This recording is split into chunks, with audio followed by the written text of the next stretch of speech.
Da-da-da-da-da. Okay, I think we are live. Sorry, I was reading the last bit of the chat. Okay, let me know if you can hear us, see us, whatever, and then we'll tell y'all what we're up to. But I just want to say I'm very entertained about this poll thing.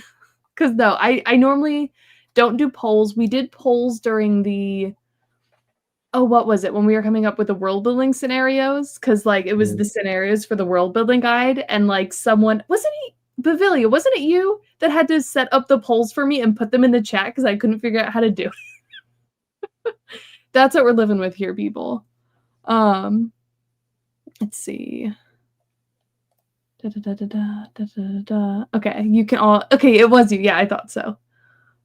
Fantastic. Hello, everybody. Welcome, welcome, welcome.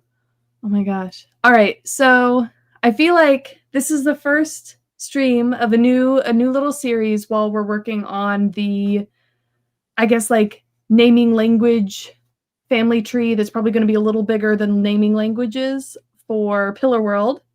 And I have kidnapped Jake over here to help me out. Do you want to, yeah, do you want to do your like pitches of like, yo, I'm Jake?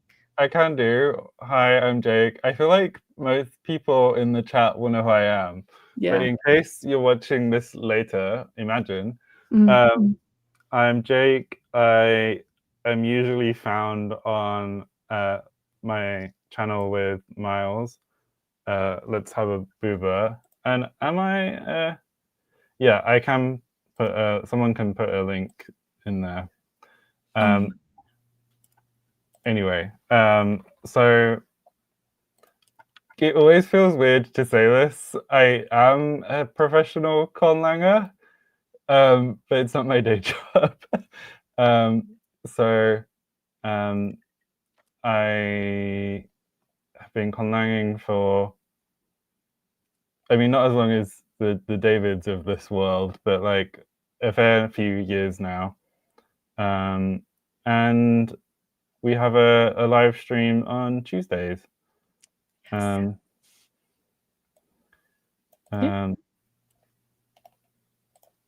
probably already got there. You already got there. I bet you. God, I feel like there's so many people in the chat right now. Yeah. Yeah. Everyone's excited. I think the firsts of series are often quite good. That's fair. That's fair. There's no background information that anyone needs. Yeah.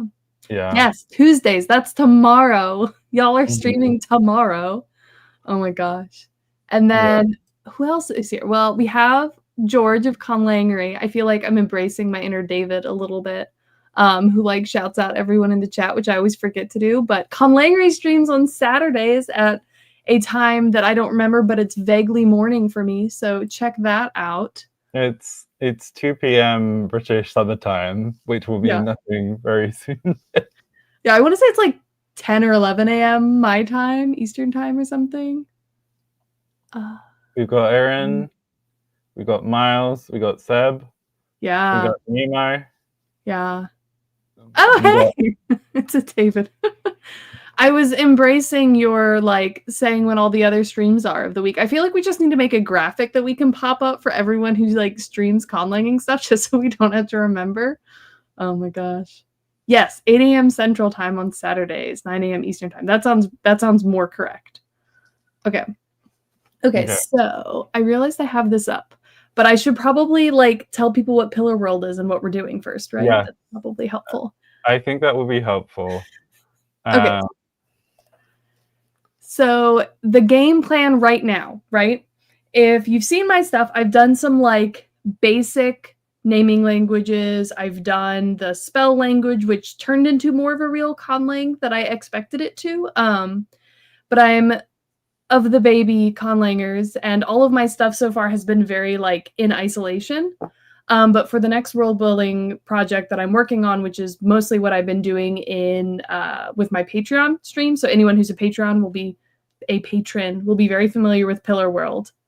Yes, where dragons are real and balloon gondolas are imaginary, it won't work because the airspeed is too the like average sustained winds are too fast for balloons. Yeah. Anyway, Yes.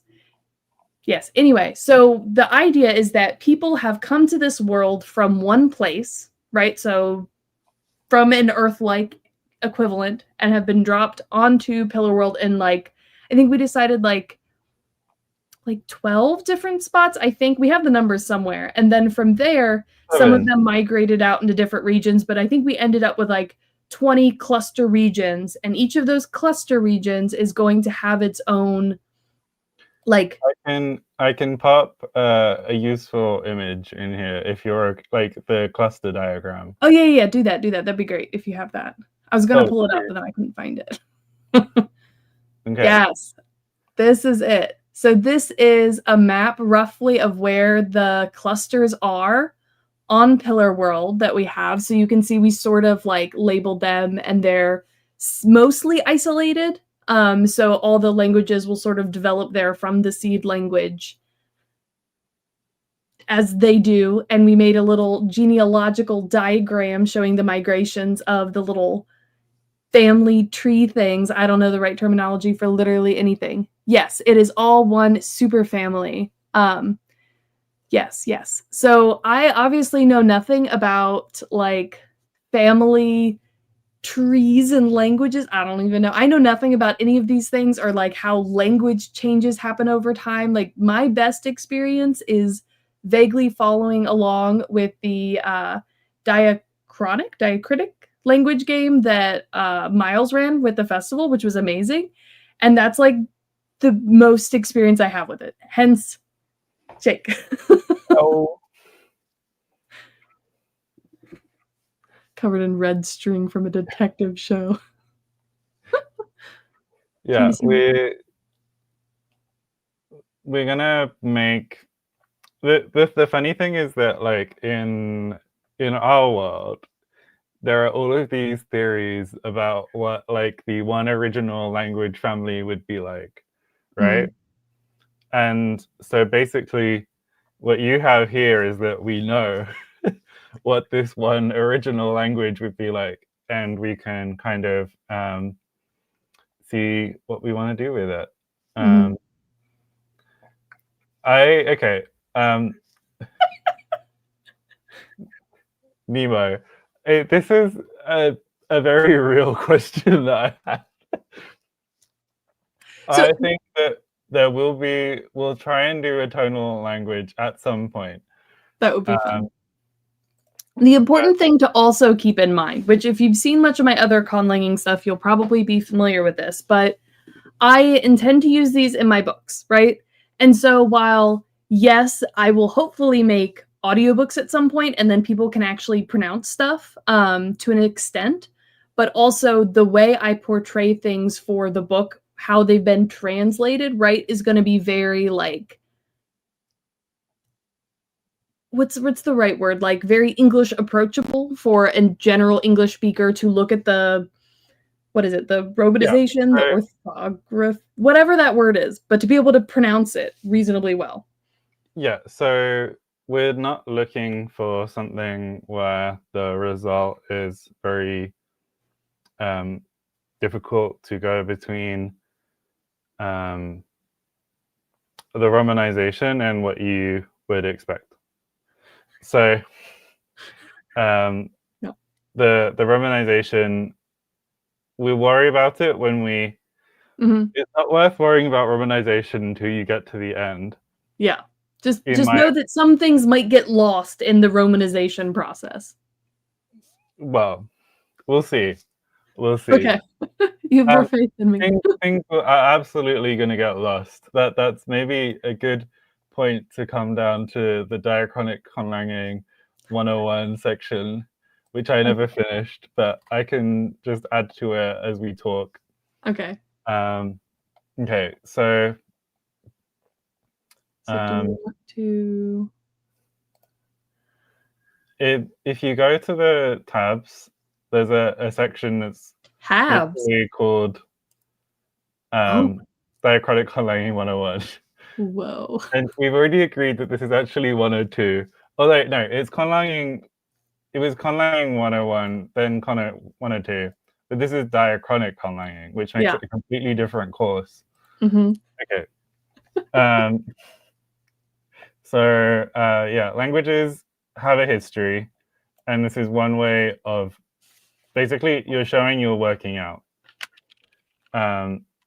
So like we know that like and this is where every example I've ever thought of disappears from my brain. Um,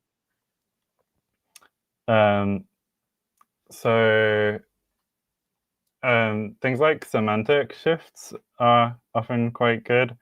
One that's happened within people's memory is things like queer, for example, where it went from weird and then to weird in a sexuality / gender way. Mm-hmm. And now it's been reclaimed and it's like good weird in a in such a way.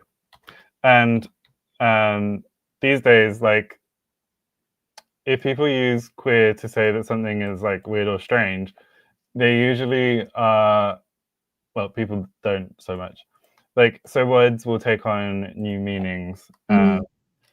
We can also think about like uh, I'm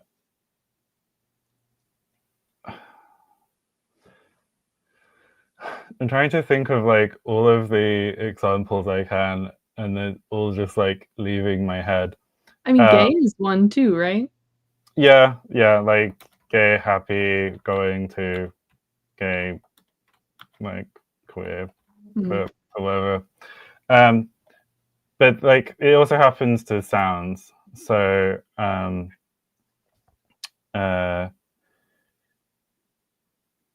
like how with when you say night and night, we know that these are different words when we read them because there's a K there, but we don't pronounce it anymore. But if you go to the German, the K is still pronounced in whatever their version of it was. And we know because of these GHs that there used to be something here. But these days we see the IGH and we're like, I. But at one point, I think it would have been nicht, but I am not good enough at Germanic languages to properly guarantee this. Or like, for a very historical example, we have this queen in Japan, and these days we know her as Himiko, based on the pronunciation of the characters in her name. But it's very likely that originally she was called Pimiko. And the P has become an F, which then became an H. Also, this isn't quite accurate because it's I do have an IPA keyboard, so I can not a bilabial stop, although that would be fun. I like that emo. Okay, it's fun. Is it under F? Yeah, here we go. So this is just a special kind of F. This is a F where your lips don't touch your teeth. So like. Okay. Yeah. Okay.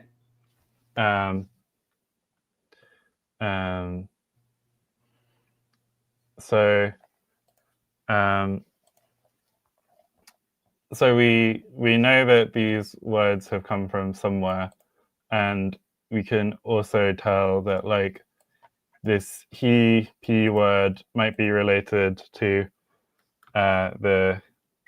there's a word that's he, which means son, and miko is a kind of shamaness. So we might guess that himiko is a kind of sun shamaness. But it could also be that ko means child and himi means something else.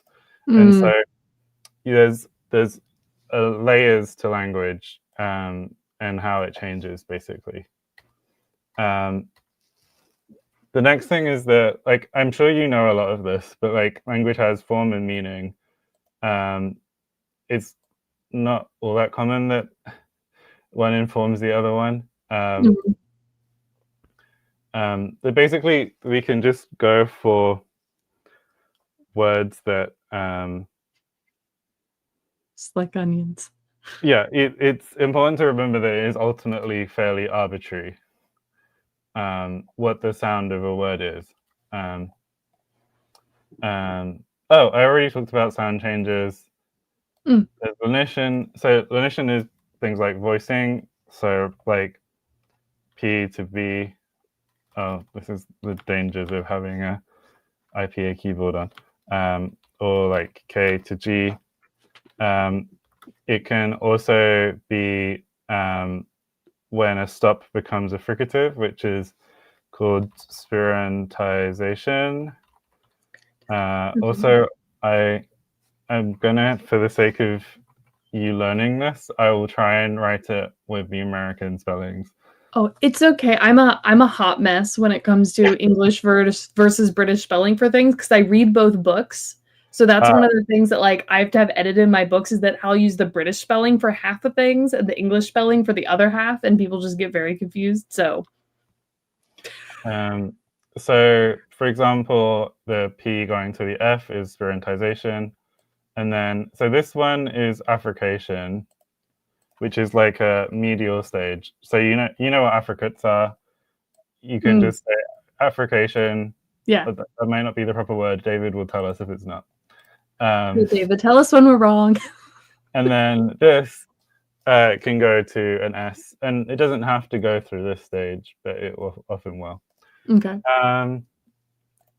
And devocalization is a kind of lenition, which is basically where some kind of consonant will go to a glottal consonant. So like a glottal stop or a H, for example.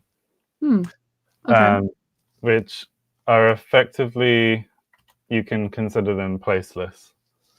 And then B, fortition, is basically the other way around. Things getting stronger. And this is rare. Don't do this a lot. Okay, there are kinds of fortition that are more common than others. So, like for example, well, we'll get there. But this is basically, there are other kinds like metathesis. Is like none of these things. Well, these are both like descriptors, and this is a specific kind of change. But anyway, so this is just when things move places. Okay. Yeah. So we'll be coming up with our seed language, and then we'll be changing it in a bunch of different ways to get a whole bunch of different like languages at the outcome. Yeah. Okay. So let's go to your goals next, because I think that we've chatted a bit about this, but it will be good to know where we both stand on some of these questions. So, I don't want to bring up anything that will lead to like a whole tangent, but we can both say that we enjoy Korean media. Yes, we can very much both agree on that.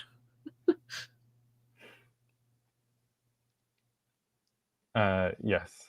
So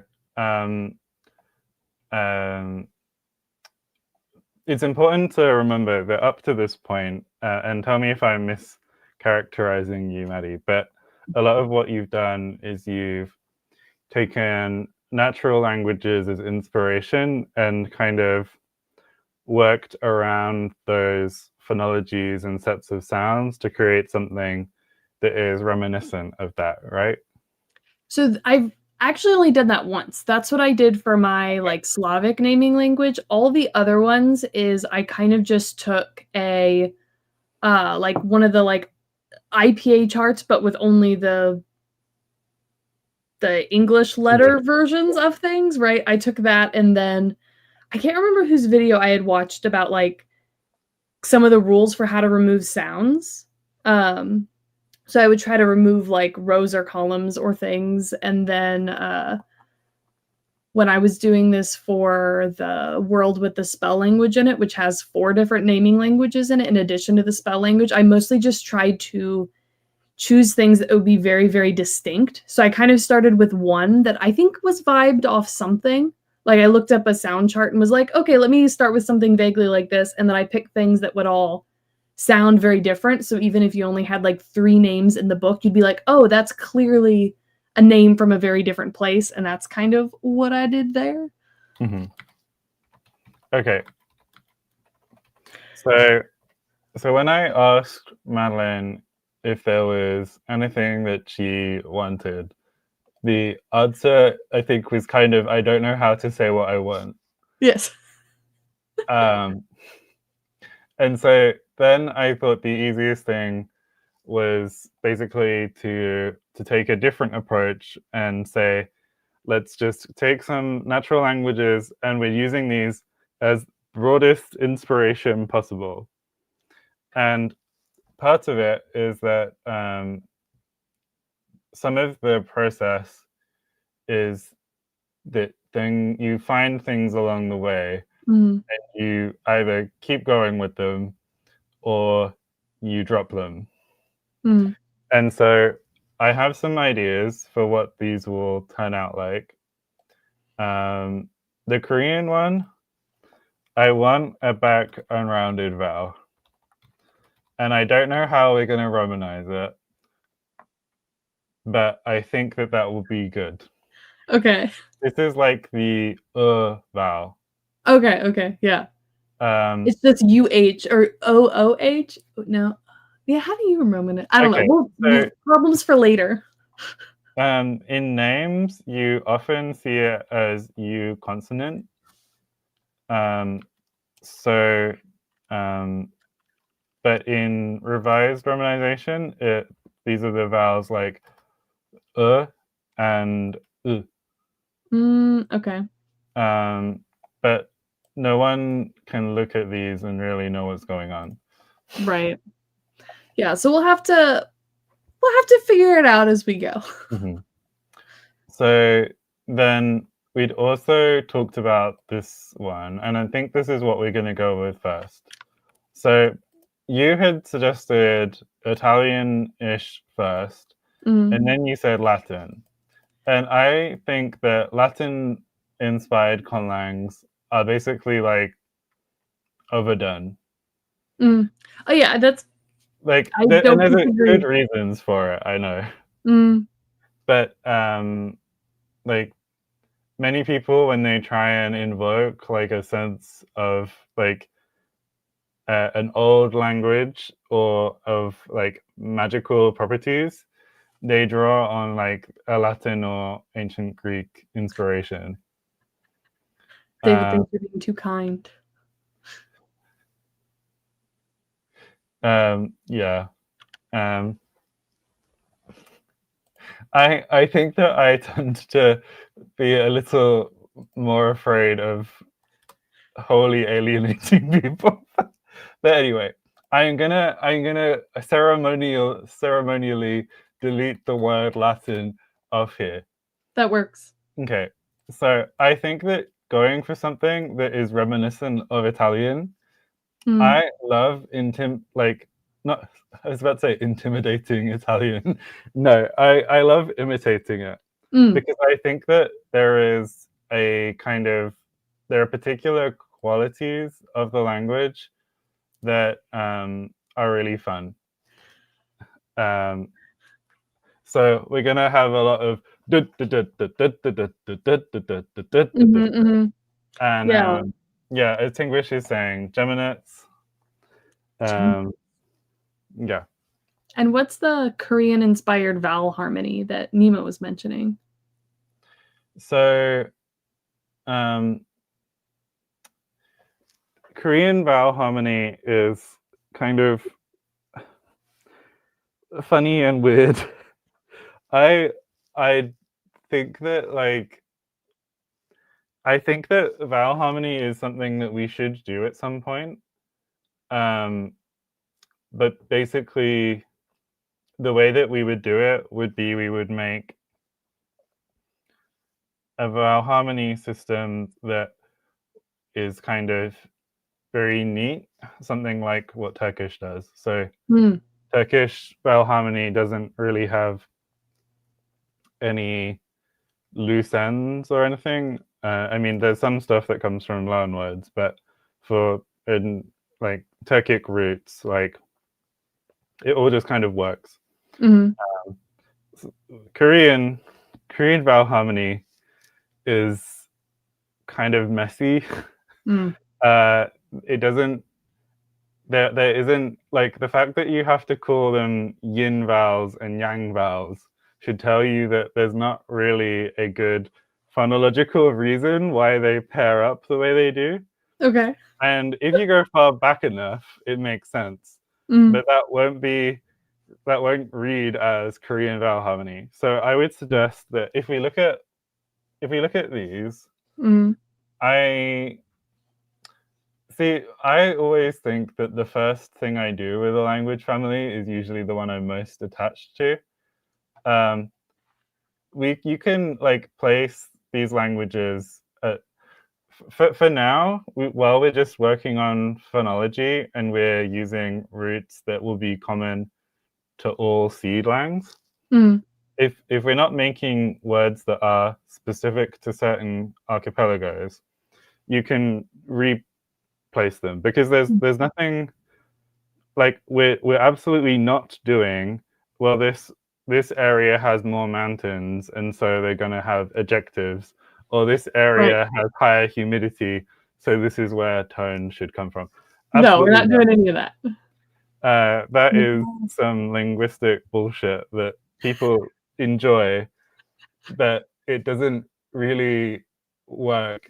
Like, because the thing is, you can pick what sounds that you want to associate with these areas. And if you don't think that or is particularly mountainous for you, you don't have to do anything like that.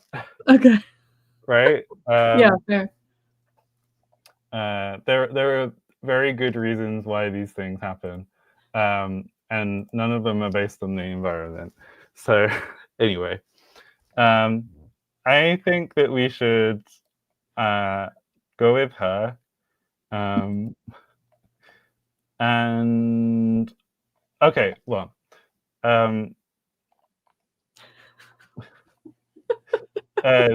space for surprises. What on earth is priority nudity? I have no idea. I saw that and I'm like, I don't know what that is, but it sounds like something David would say, so Okay. Yes, so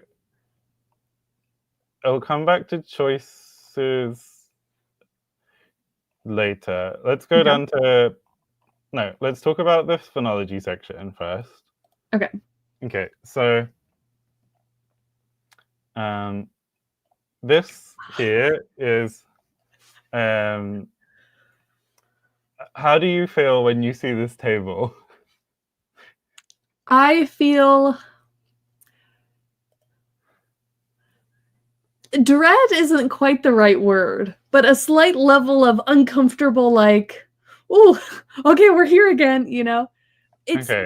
But that's significantly more positive than what it was before I did all the IPA class time things, which was basically just like I turn over and like throw up. You know what I mean? So we've come very far.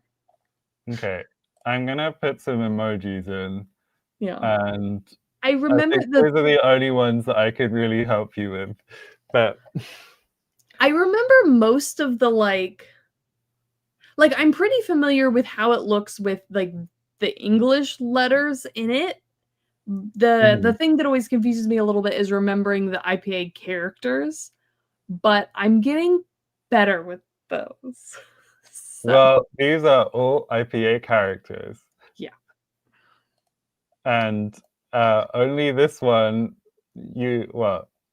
obviously the tiny H's, the tiny H's bother a lot of people. So basically my suggestion is that we start off with a three-way split in the consonant, in the stops.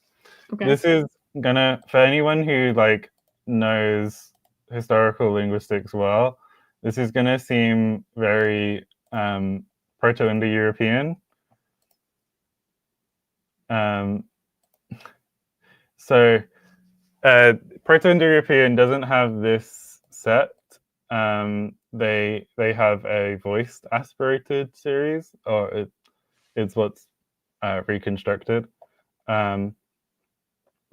But basically, this just means that we probably, or without some changes, we aren't going to ever have a language where we are likely to distinguish pa, pa, and ba. So that's how you would read these, or ta, ta, and da. Can you hear the difference? Yes. Yeah. Korean does have all three. Okay. But they are not all. D and T in Korean are two sounds of one phoneme. So, and now I'm like, phone.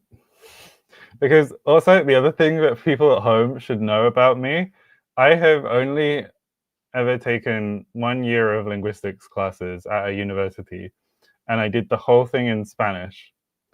So I am not very good with the terminology relative to someone who has had more time doing it that way. It's phoneme and allophone, I think. Okay. Do you know what these words are? I have indeed seen those words before.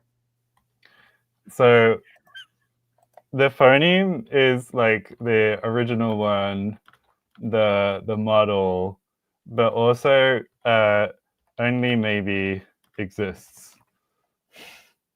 So basically, like with Conlanging, the thing that you have the benefit of is that we're here and we've like got this table out and we know these are all the sounds. But when we like are dealing with natural languages, what we have is how people say them. But what linguists are trying to reconstruct is kind of like the secret code behind it all, right?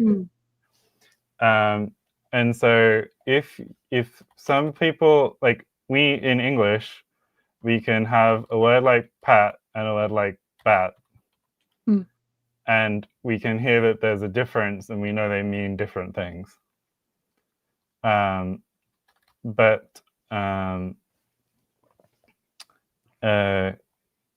in Korean, I think you can have tal, dal, and dal. Okay. But this is in romanization.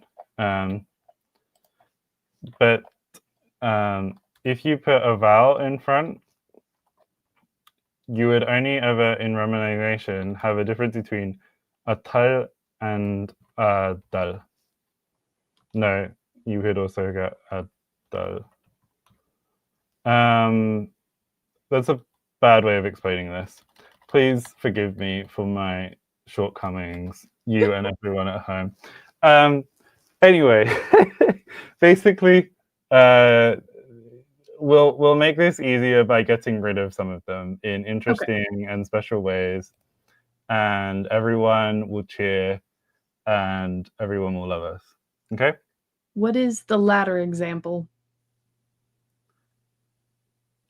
The ladder example.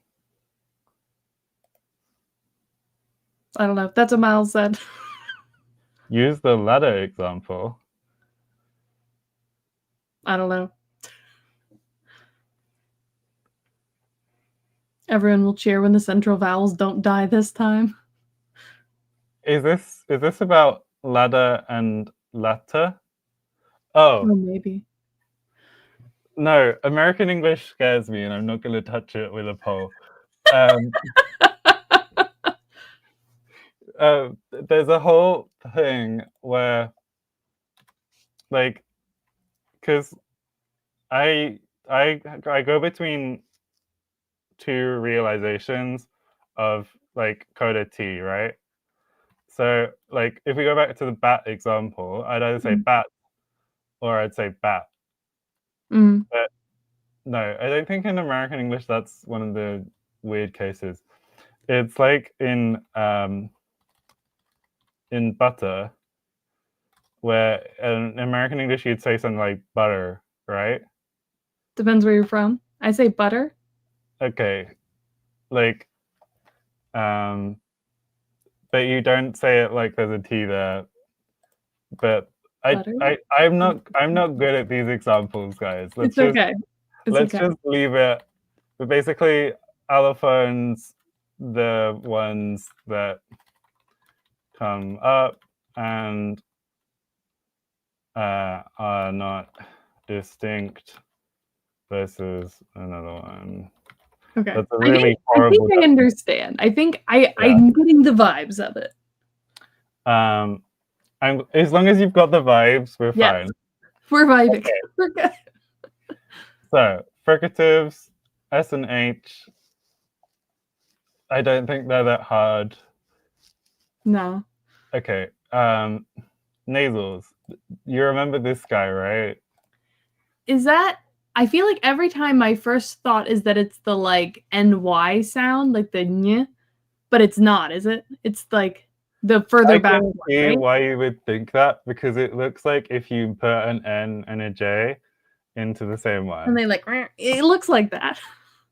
And also, this is going to be really embarrassing for me, but I'm going to have to like try and find it on this keyboard. Is it that one? No, I think that's retroflex. It's not that one. Yeah, that one. This is, so basically, like, this is like if the J was at the front. Okay. Whereas this one is at the back. Mm. And the way that you're going to remember it is it's like the tail of the G. Oh, okay. Yeah, so it's the further back and G. Okay.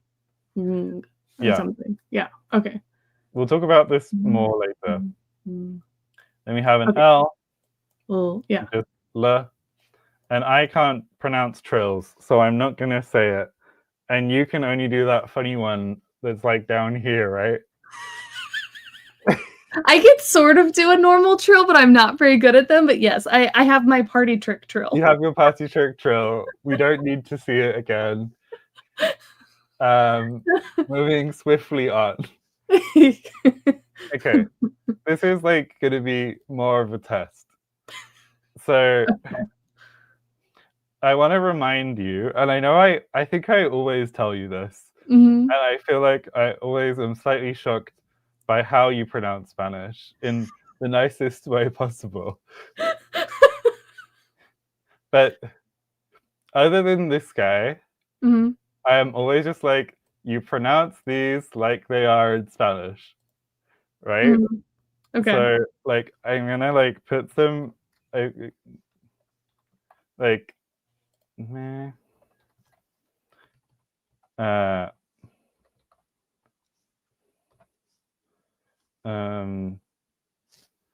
I think I can only think of two, but that would have an accent on the U. But anyway. Okay. So I want you to like look at the word and then say, you can say it with the consonant or without. Okay. But I just want to hear your vowel sounds. Okay. Okay. Are you gonna tell me which one to do in which orders? Like highlight them or something? So let's go clockwise. So start here with the one that starts with T. So oo. Yep. Then the next one would be o. Yep. A, Yep. E, no, eh, No. eh, Eh. eh, eh. And Yeah. then E is the And dot. then E. Yeah. E. Yeah, So this is always E, and this is always eh. yeah. Yeah. And you know this one? That's the one that's just like, right? Yes. Yeah, Very 'cause good. it's the lazy one because it's upside down because it's taking a nap. There are some IPA characters that are upside down that are very much not lazy.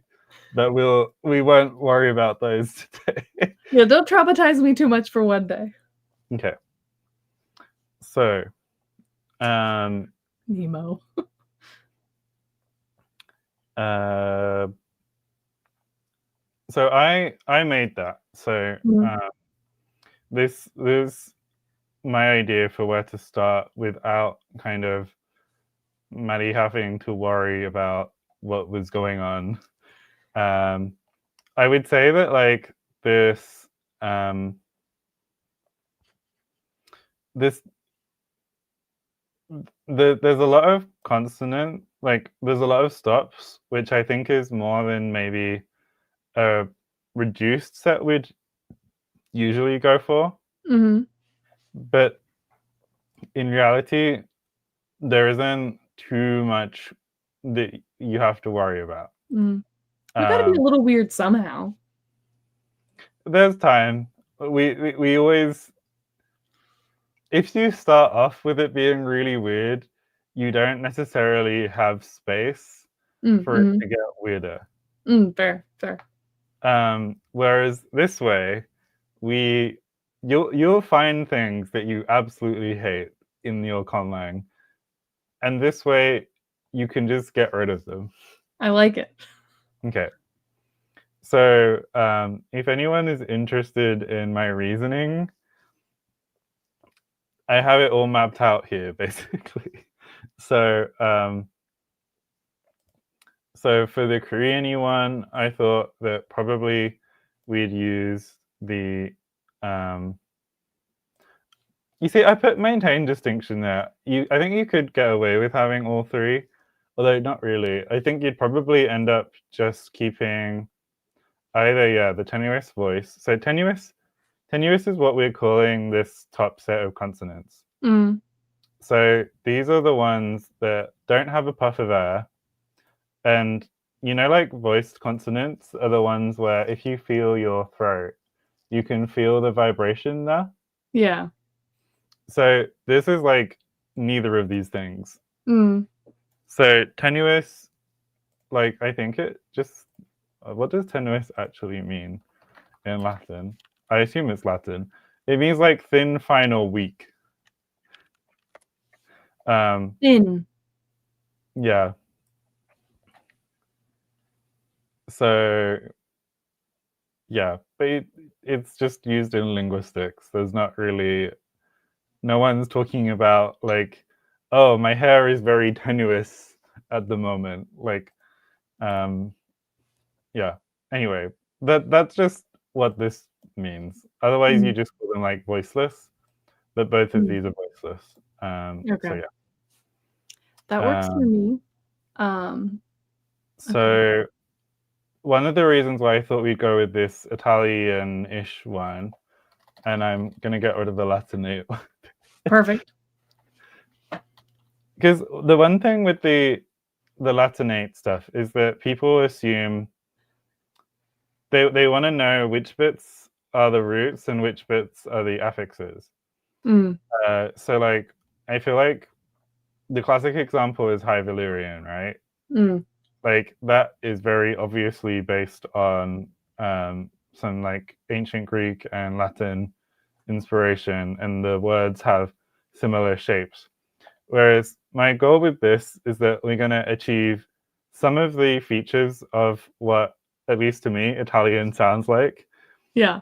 But because we're going to be using a different base, we can basically see what we like and see what we don't like. And if you want anything in particular, we can get it. And if you don't want something, again, we'll just get rid of it. Yeah. I like Because it. it's very easy to get rid of stuff in Conlanging. Brilliant. We can yeet it.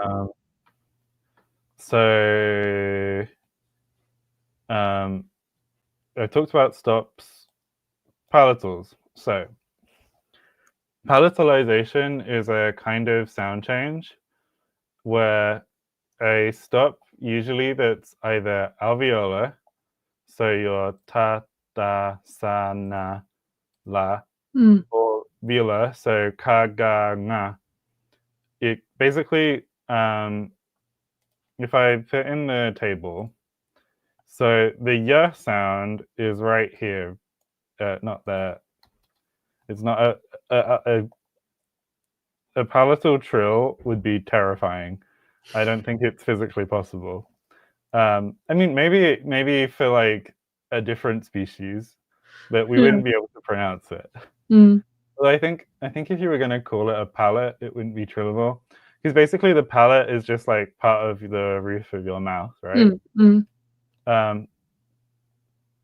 And so when typically with a vowel like e, so when you say e, your tongue gets brought up to a very similar place to where you like. So the y and the e are like siblings basically, but e is like a full vowel,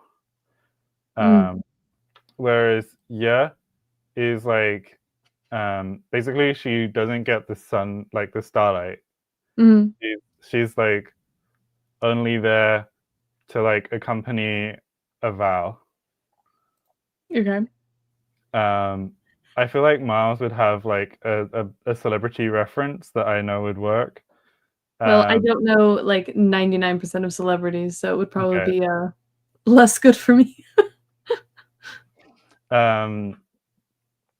So basically, like when these stops are paired with these front vowels, they become palatals. Okay. Quite often. And so you'll typically get something like a kya, or if I can find it in my keyboard, ja. So that's what this one is. So there's also like a whole different variety of these. But in general, if we're romanizing stuff, you can think about the unvoiced ones as being like the ch in English, and these as being like the j, like in Jake or Jesse. Okay. However, these symbols here that I've used are not properly the ones for this column or the ones that we have in English. So these are the ones in English are post-alveolar. So they kind of sit a bit towards the front of the mouth.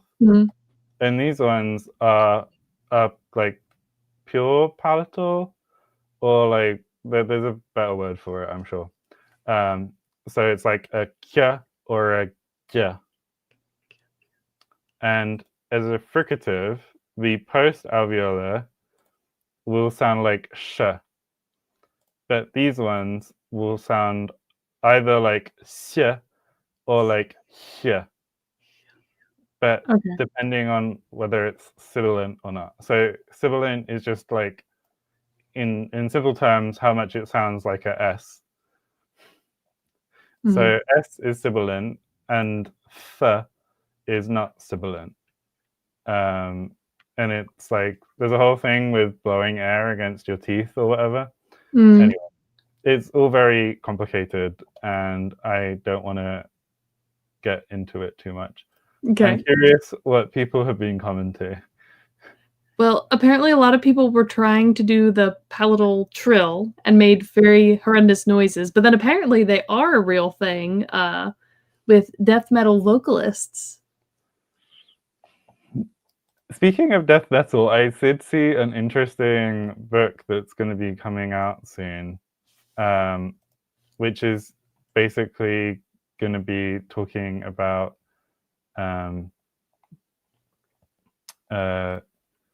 like I'd never heard of the idea of brutality, but it's like apparently a metal thing, Mm. and it's looking at like how people use languages to make things more metal, which I think was very cool. That's fun. Anyway, I thought it was you were gonna say it's like all the IPA symbols, but for like all the different sounds you make in death metal. Because that would be that cool. would be very fun. I mean, you could probably get there. Like, if you use diacritics, you can make symbols that are composite, basically. So like, I find it very annoying that some people, rather than using this for tenuous, they'll write something like damn, I was already on my IPA keyboard, and then I want it over the top. Do I have to do it like this? Oh, no, there we go. Can you see that? Yeah. Like a G with a tiny circle on the top. I like it. So the circle means voiceless, and G is obviously voiced. Mm. And so this is almost the same as this. And I really don't know why you would pick this over this, but some people do. George and David can like tell us in the comments. Well, David can't answer because David is rowing, and I've been trying to control myself this whole time because he said he'd be listening but couldn't comment, and I really just would be like, "Go faster, David!" randomly, you know. Just I've been trying to control myself.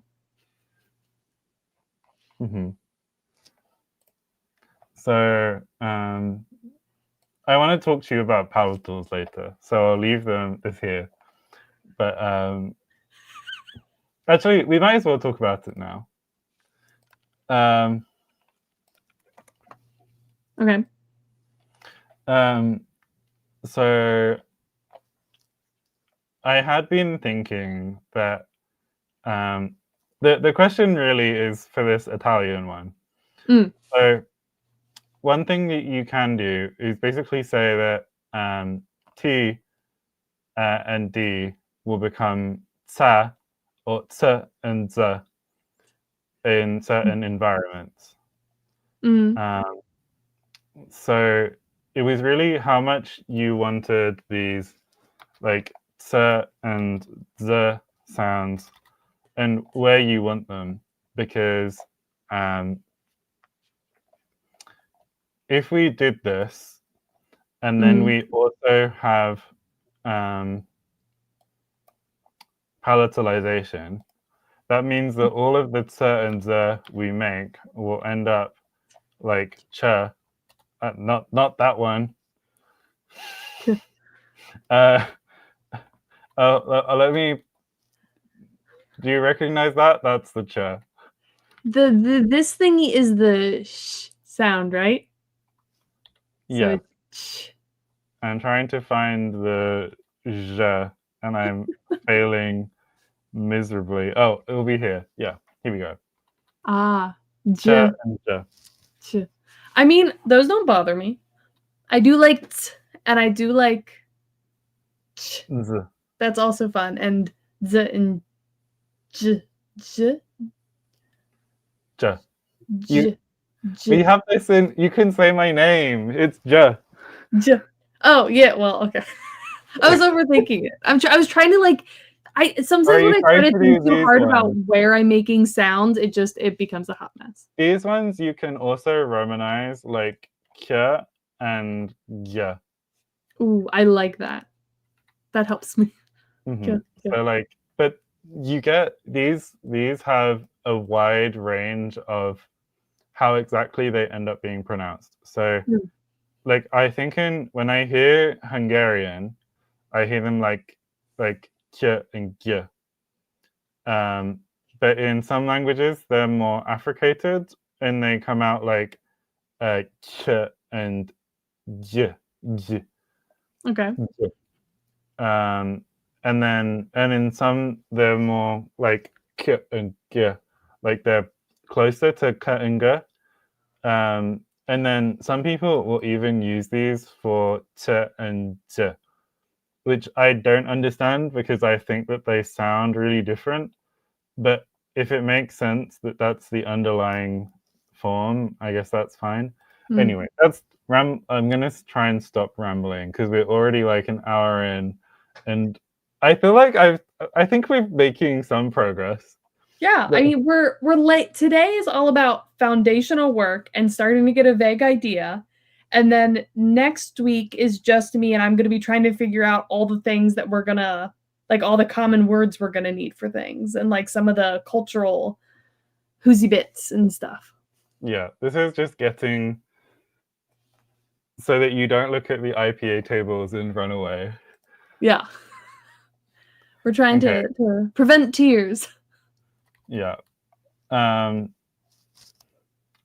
So I think if you're into those, maybe we add the palatals here.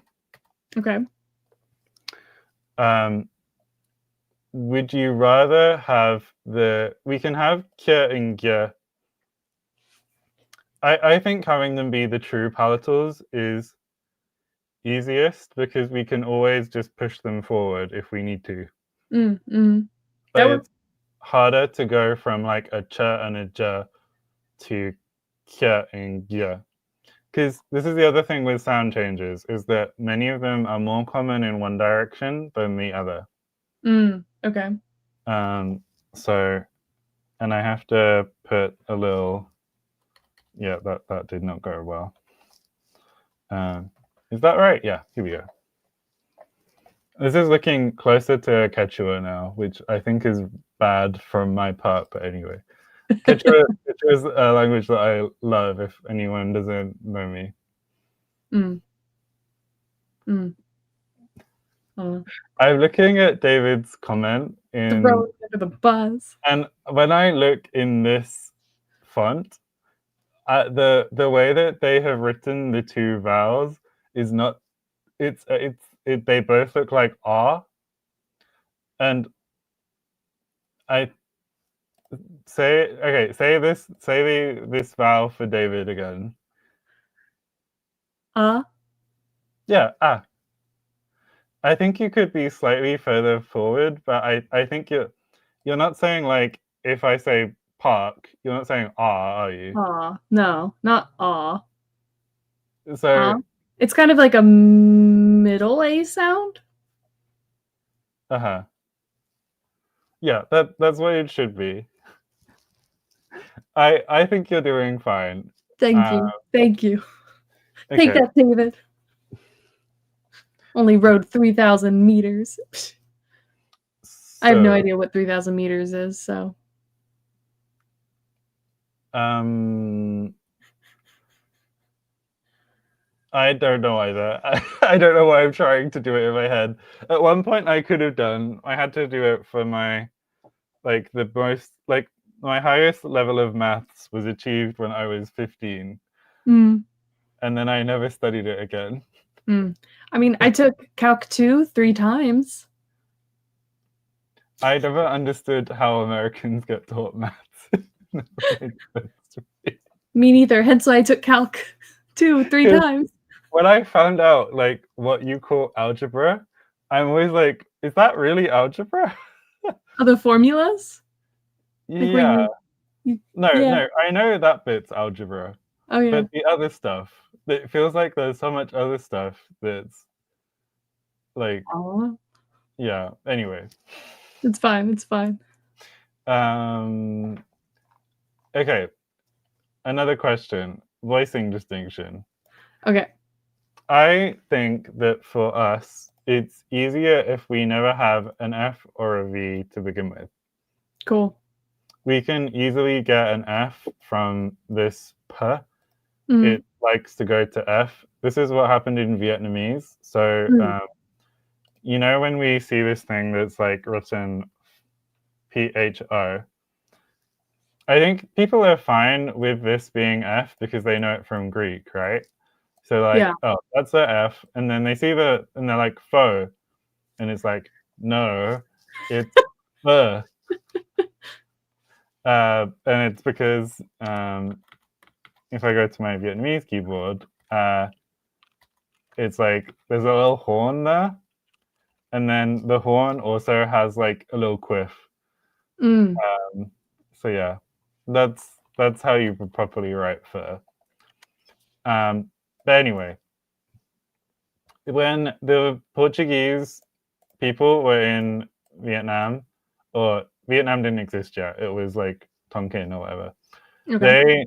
They were hearing people say "p" with a bit of air at the end, Huh. and "t," which still exists in Vietnamese. So like I don't remember what it is, but I'm fairly sure "tu" is a thing.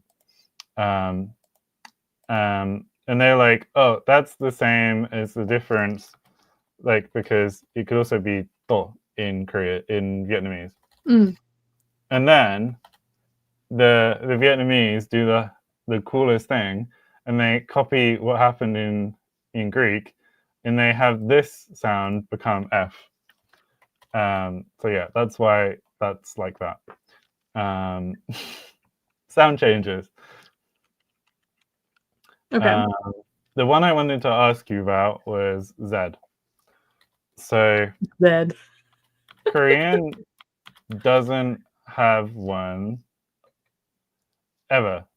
Yeah, you never hear a Z sound other than they kind of have one of these that can sometimes sound like that. So I guess that's not very fair. Um, um, um, I've stopped looking at the comments, and I think it's really helping me. So I'm just going to keep Okay. going. I can bring them up if If you they're need to if they're bring good. anything up with me, so I can defend my honor, please let me know. So I wasn't sure the Z could be useful for this Italian stuff. Um, and I think it's a useful difference to have. It's also easy enough to just lose Z somehow. So let's add a Z in. Why Cool. not? It makes the stops, and basically like with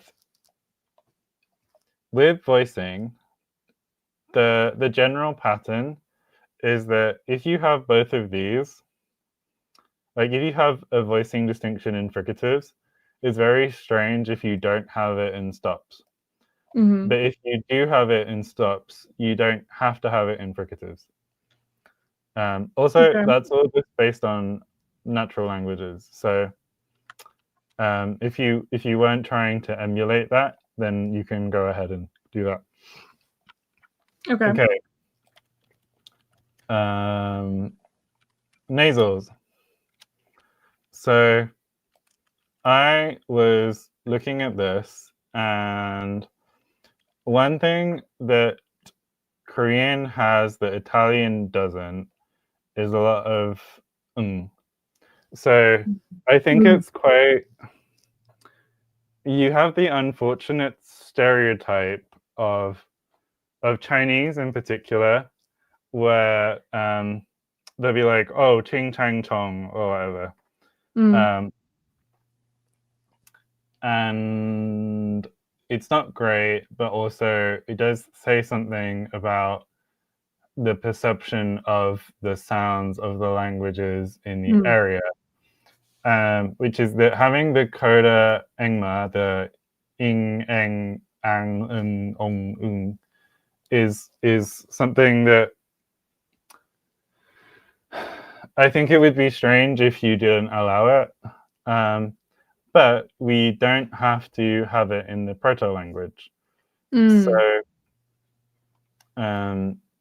one thing I had thought about is that if we have this H, it's kind of a funny sound change, but H sounds in general can become sounds. And it's basically that there's something about like the h, where it wait, rhinoglotophilia is from R, isn't it? I think I need to go back to the drawing board.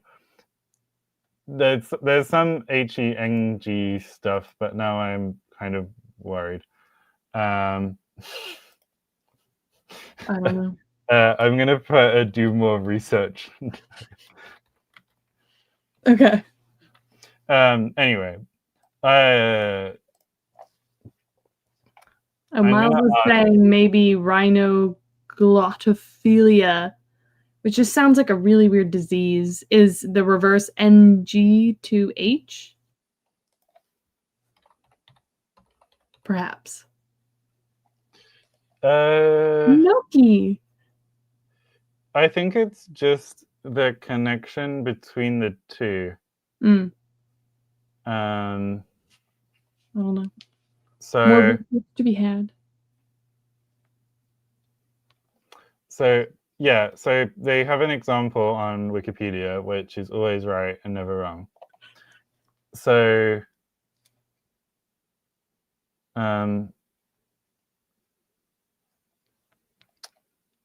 basically, they have the Proto-Iranian S usually becomes H in Avestan, but it becomes an velar nasal between A and an R, I, U, and A.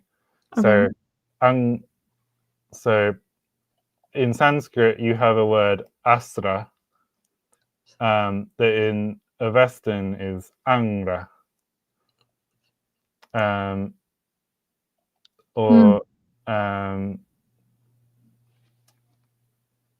Or in Sanskrit, vasyas would be in Avestan vangho.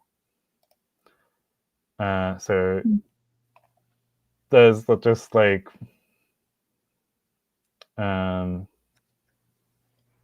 there's something funny going on there, and I thought we could use this basically. So this in I heard you say is I say gnocchi, which I think is a bit closer to Noki? Wait, do you say gnocchi or you say gnocchi? Gnocchi, right? Noki. Noki, Wait, Noki, Noki. you're saying I probably say it a little different every time. I don't know.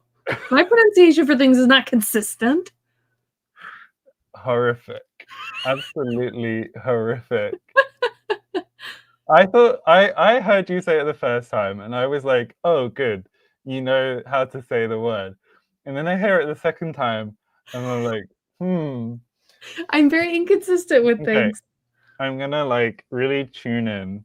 I wanna hear it again. Noki? Okay, yeah, you're not saying that. I'm not saying like I'm pretending there's no G. Okay, the thing is that okay.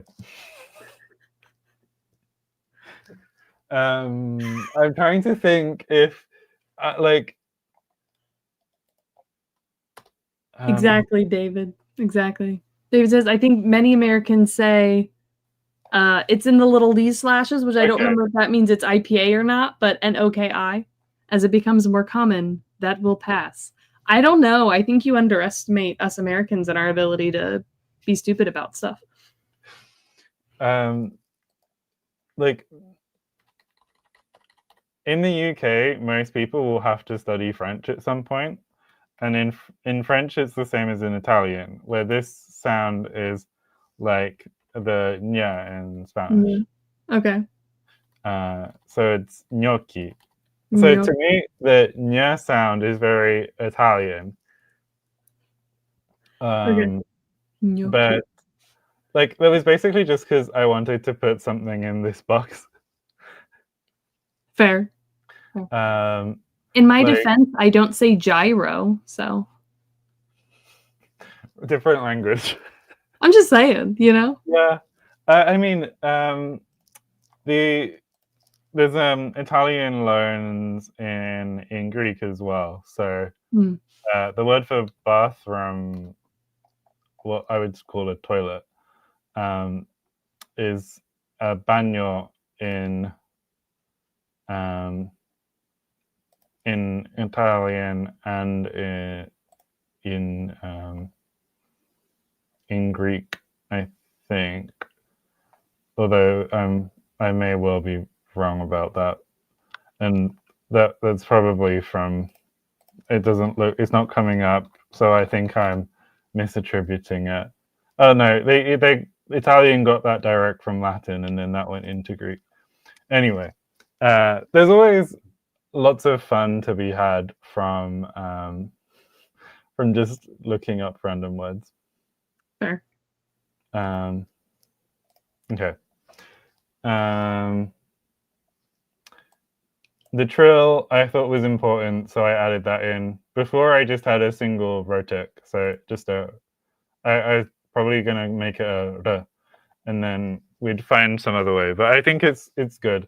I will do my best. When I try and say it, I say something like ra.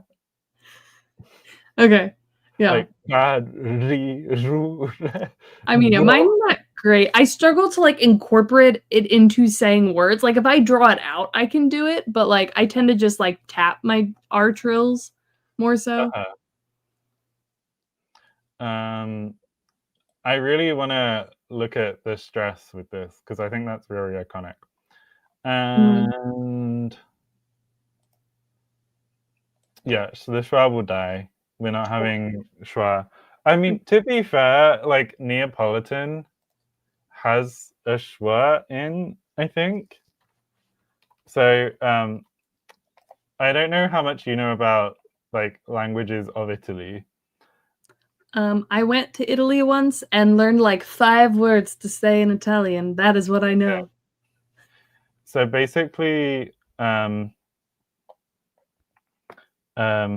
Italy has one standard language, which is based on the language as spoken in Tuscany. But basically, most of Italy will also have what they'll often call dialects, but they're regional languages.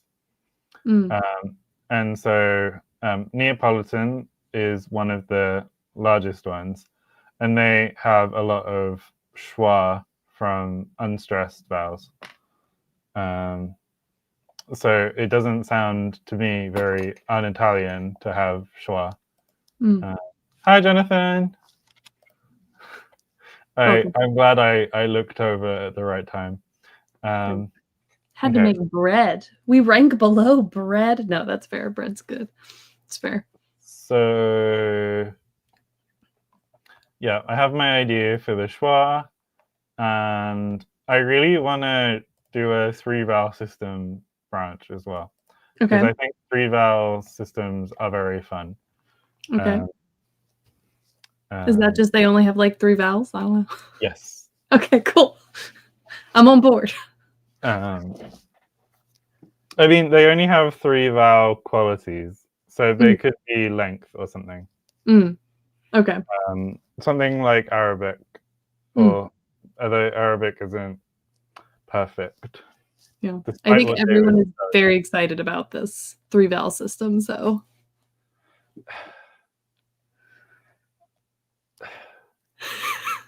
I need you to be excited about what you're getting. Here's the slop I'm plating up for you. Enjoy. I mean, I'm excited.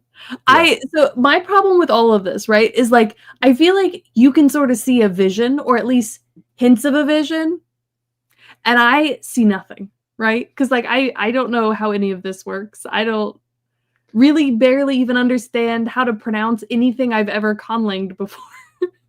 So when we're talking about this kind of stuff, I'm like, I see nothing, right? We're gonna get there, but I see nothing. What I want by the end of this is that when you're making your words, that you can we'll make some examples, and so that you get an idea of what we're doing. So I wanted to come back to, I think it was Nemo who said this. Are there different flavors of seeds?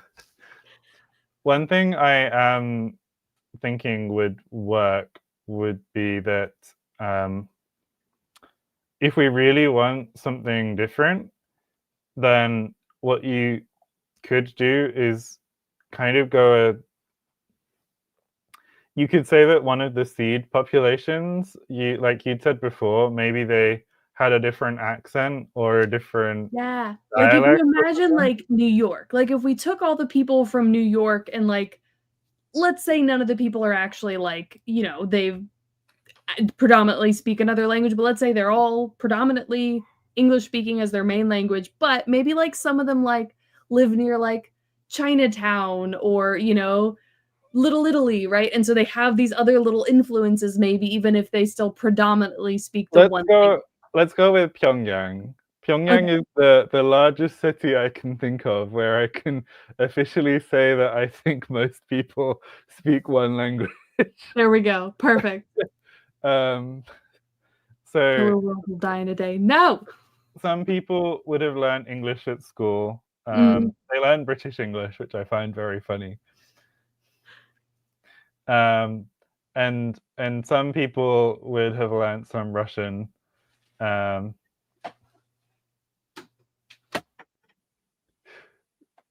are you all right? Children are they just got home, so I'm locking my Ah, door so they don't run okay. in here like, "Mommy," you know, as they normally do. Mhm. Oh, I'm sorry. I'm keeping you away from. No, no, no, you're good. Um, okay, syllables. Mm. Let's talk about this. Ah, And so you usually would basically just use you've made your own generators, right? yes. Whereas I am usually not bothered enough. Uh, oh, one question very quickly. For this distinction here between k and k, I don't think I did that very clearly. K and k. Mhm. Um, to me, you would either do plain C, CHJ, or CHCHHJ. Or we could do um,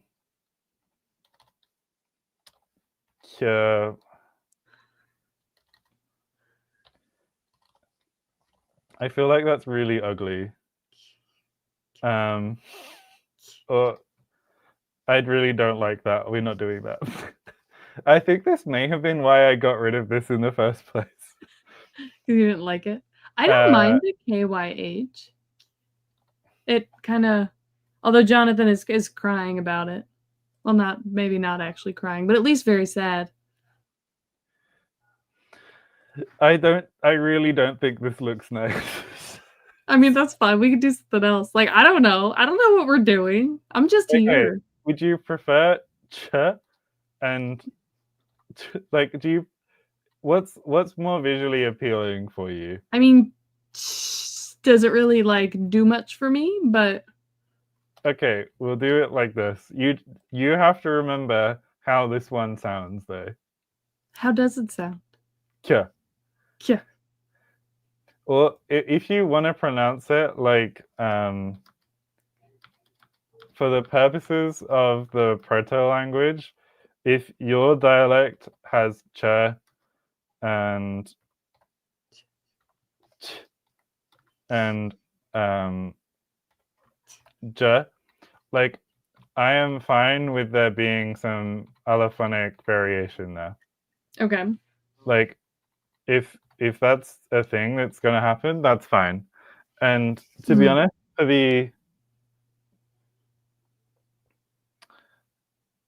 for the purposes of this, making that distinction isn't strictly necessary unless we do something that would only work with one of these. Okay. So I think we're okay to put these in brackets with some like speaking of they sound very cute though. I'm streaming. I'm sorry. I'm in my office streaming. I'm streaming. I'll see you after it's done, okay? Why? Because the whole internet is right here.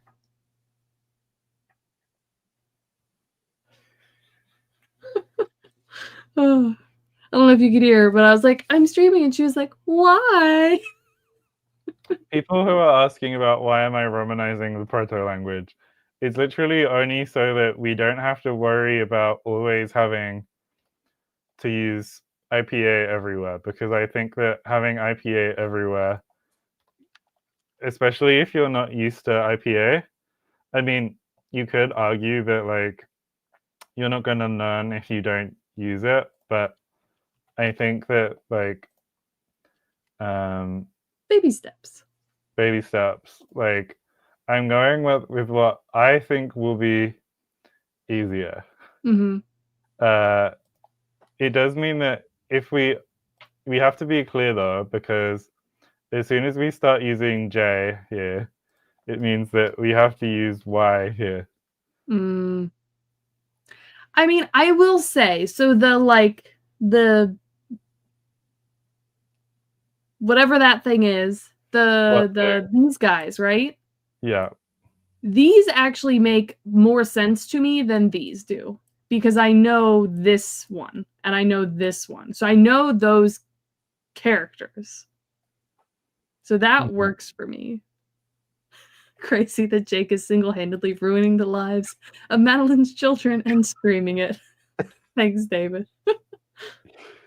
In theory, actually, Jake is actually doing the opposite, because normally when I stream on Sundays, they get far less of me. Mm-hmm. So, I'm only taking 1 hour of Maddie time away from them. Yeah, versus like 2 or 3 on Sunday. It's. I'm going with TH. You're not gonna like it, and I say you plural. It's literally just to make it possible to like generate stuff and not have it be horrible. Yeah. Okay, so I am gonna have to, like, I know I generated some stuff for this earlier. So I'd come up with like 3 proto-syllable styles that I thought could be interesting. One of these was, let me generate some of this. And I'm gonna have to change that. I should have just done this in IPA, but I'll go in with this. No one can judge me, only myself. Okay, so this looks very janky. I'm not happy with how that has come. The more I look at it. Basically because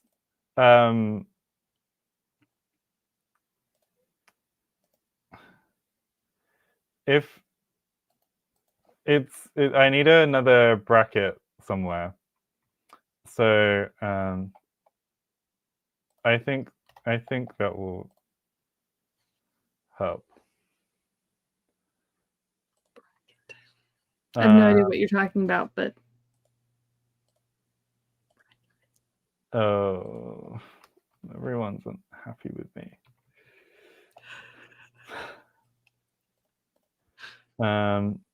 I've broken the thing that I use, and I don't know how to fix it. Oh no. So,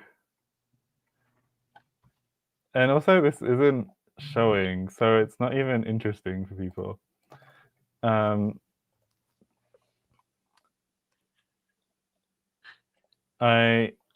What I'm trying to do is, like, we can just make some words. Yeah. Just like randomly with those forms or whatever.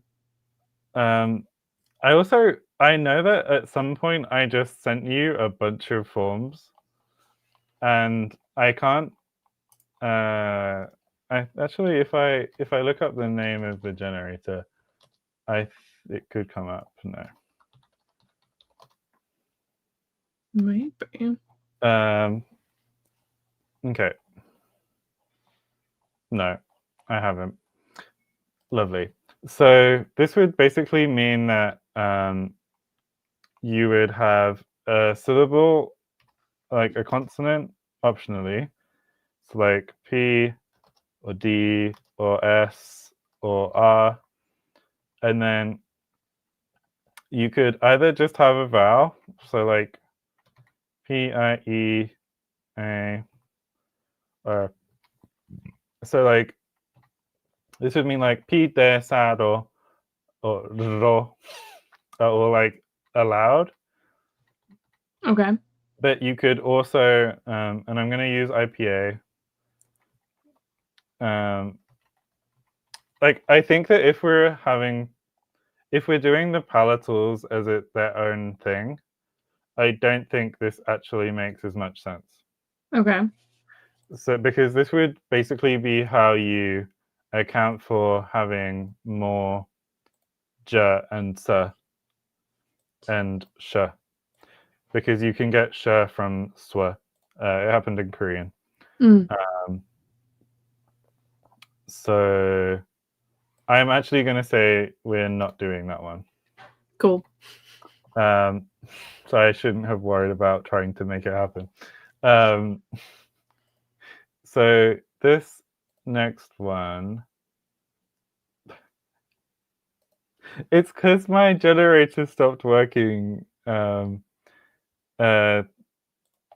one will be fine.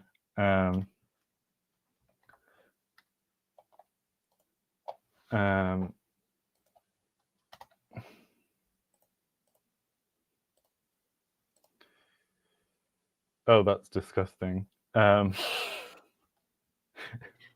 is where we just tell chat to generate it for us. Go chat, go. 10 options. I'm gonna fix this in here. The problem with generators is that they'll show you the absolute worst examples possible. So like this we don't have to have. We could just have ua, which you then run into the situation. We haven't got a W on here, you'll notice. Yeah. We can quite easily just have this become wa. This is more like what I was thinking of.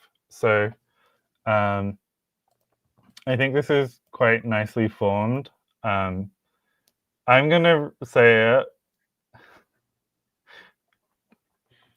it. Liekpu. Liekpu. And the thing is, it doesn't sound really like Korean or Italian right now, does it? No. But my initial response, and this is like dream sound changes. This would come out as something. I'm going to use Italian writing. This is probably not like if it were Italian, it would be something like liepu or liepo. And you can kind of can you imagine if in a David style romanization, this would be like liepo or liepu. But I feel like if you write it like that, it doesn't look as Italian. And I'm very much not suggesting. Wait, is that how? Am I thinking of the right one? Tal. Yeah. I think so. Like in tagliatelle, it's like TAGL. Anyway, I'm trusting my gut. I'm going to delete this, though. I do not trust myself enough to leave it on screen. And also, I feel like these also look like they could be with capital I's. So I don't know if there's a font if I'd make it noto san, no, noto sans does have, wow, beautiful. Well, someone said the way we make the IPA chart metals, we just make a metal font. So maybe we just need an Italian font, and then we'll just pronounce it right. Mm-hmm. Mm-hmm. I want pasta. Okay. Yeah, that's. I think the O's sound better, but I think there are Italian dialects where the U would be right. So we can go with what sounds. I think you like the O sound more. Anyway. Yeah. Also, we can always just like make it. Oh.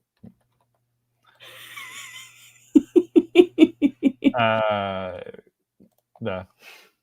Like Okay. all caps for like this. No. This we can fix.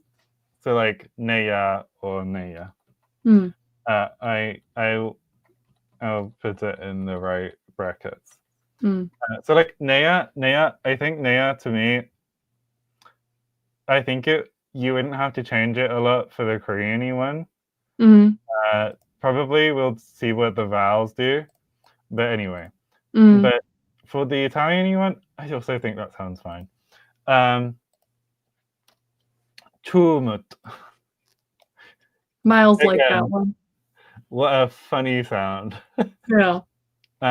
Basically, if we did this, we would have a way of getting long vowels, Mm. which this is going to be a controversial take. I like the sound of them, but I do not think that having long vowels would help you achieve your goals for either of the two that you already want. Right. And because we have voiced coders, we can quite easily get long vowels if we really want them. So Okay. I think that maybe we refine this idea. Okay. We talked about flavors of seeds. Also, I feel like I was going to present this as a choice to you, and now I'm just like, no, we're doing this. I don't know. I mean, you have the vision. I I guess. feel like I'll have more opinions once we get to like the end things, you know? Okay, that's fair. Set So them aside for the three vowel descendant. Oh gosh, yeah. We have a David Peterson annealing time studio. mhm. And so basically with this, I don't actually think that having the y and the w actually is all that great for us Okay. because we already have a palatal series. Mm-hmm. Actually, it would you get this allegedly in Spanish. I've seen people talk about there's a place that's called Chiapas, Chapas? and people say that it's pronounced, if you're being very exact, like cha bus. Chapas. Cha. But there's absolutely no way that I think that most people are making the distinction between chapas and chiapas, unless you're speaking very slowly. Mm. Oh, and yeah, that was the one thing about vowel length is that Latin has vowel length distinctions, Mm. but But we're most not doing people Latin. we're not doing Latin, and also I don't think most people associate the sound of Latin with the vowel length because it's very often left out. So people will learn without it. But the R's and L's I think are interesting. Okay. So if it's gonna look a lot more Italian with the R's and L's in this first position. So this would be like if we allow pla or tra and clo or bro. I dig it. I dig it. We need it. But this would also be allowing like something like ilt or arch or oln. And you don't get these in modern Korean because basically what happens is that if you take a word like dak, which means chicken, then you're like, oh, chicken, 3 consonants, D, A, and K. But when you look at the Hangul, you'll realize that it's spelled like, no. Dal. Have a safe commute, Miles. Yeah, this. So it's got a D, it's got an A, it's got a Ryul, which is like the RL sound, which we're going to merge these two in the Korean one, and then a K. But you've just pronounced it tak here. But if you say the chicken is going, you would say, not in Korean, Hangul, you would say dal gi kayo. Dalgi kayo. I like it.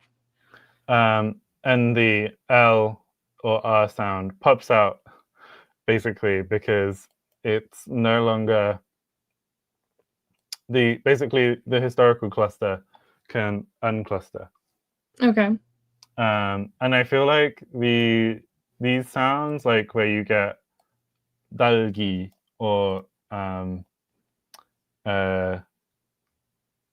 trying to think of some other good ones.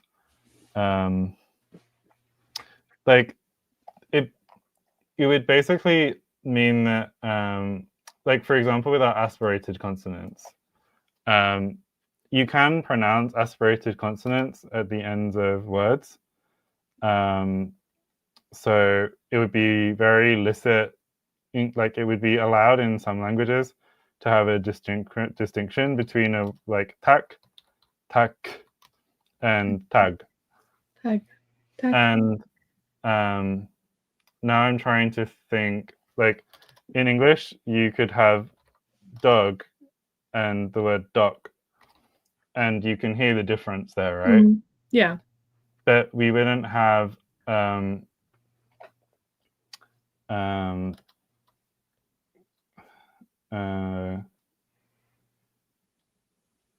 I'm trying to think of like a good comparison, and I'm like guy, and then kai is New Zealand English. It means food, and sky. Guy, kai, sky. But when you say sky in English, we actually pronounce it with the K sound here. So you don't, if you say kai or maybe if we allow Glee, key and ski. So the L means it's not perfect, or like gi, like in gi. Yeah, love some gi. So gi and ki are like this would be like the one in gi, the voiced one, and this would be like the one in ki. This one with the voiced sound, no, the voiced, that's the one in ki, but in English we don't really have a distinction there. But where it does matter is that if you have like a cluster, like with an S in front, we say ski rather than ski. Ski. Yeah. Ski. So Okay. for some people, it sounds more like ski. Ski. Yeah. It And does. Jonathan, please provide a nice example from um,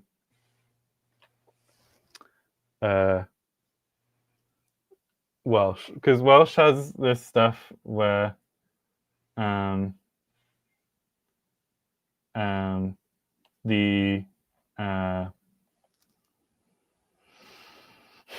the way when they get loan words, they write them with the voiced stops rather than the unvoiced ones. Mm. I'm sorry to put Jonathan on the spot, but they'll be fine. Yeah. Coda aspirates often become glottalized, which I think is also what Korean tense stops are. So glottalized can mean a few different things. In English, our coda stops will become like adjectives. Famously, when Alan Rickman does his Severus Snape, he does this. So rather than saying like stop, he'll say stop. Well, not quite like that. I think that was stop. Yeah. Yeah. Not yet, right? Yeah. Yeah. Korean tense stops are not quite like that because they the technical term is usually focalized. It involves it is a tenseness and it is at the back of the mouth, so maybe it is a different kind of glottalization. Yeah. Sorry, I need to say like up to something. Hurry. Also, do not support the Harry Potter franchise. Yeah, no. No. Okay, so yeah, you see Jonathan's example of Spain. Spain. Spain. Skirt. Spain. It does kind of say skirt. Skirt. That's so weird. So yeah. I think that this is fun, and I think we can have some. I like it too. Okay. Also, apparently, I say I like it a lot. It's probably just because you're trying to be like very affirmative Well, I don't know. I think it's what I don't know. It's a term apparently I use a lot, which I think Nikolai of World Building Pasta low key made fun of me for. Re-edited the stream I was in that I was like commenting on during it, and it just pops up a slowly growing list of all the things I say. I like that too. That'll come up later, but I don't know. And my generator is working, so like this, yeah. Rak. Trollklör. Oh my god. Trollklör. I'm gonna do a river seed pronounced Trollklör. Trollklör. We can deal with this at some point. Yeah. Okay. Lilin is such a fun one. I do like that. And this shouldn't be allowed, but basically, like all generators will give you stuff that you don't actually want, but we can make this just weird. And yeah. Ilel. Yeah. George says they're proto words, so we don't need to pronounce them. Yeah, we just know they exist. Yeah. Fair. And I feel like if I say it, it's gonna sound like an English word, like trugga. To me, it sounds like if I was doing a false Scottish pronunciation of trigger. Yeah. Although I think they would pronounce the final R there in Scotland, so it's not really a good example.